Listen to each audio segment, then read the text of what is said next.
Yok, kan dah belum masuk. Hah?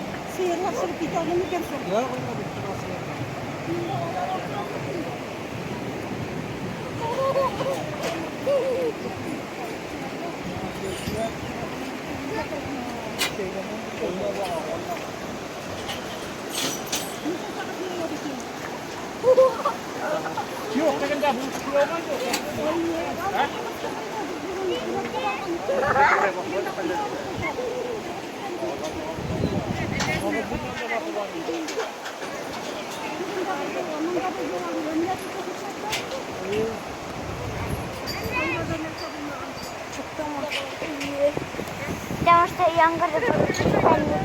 Ya tentu. And see you in the internet cafe.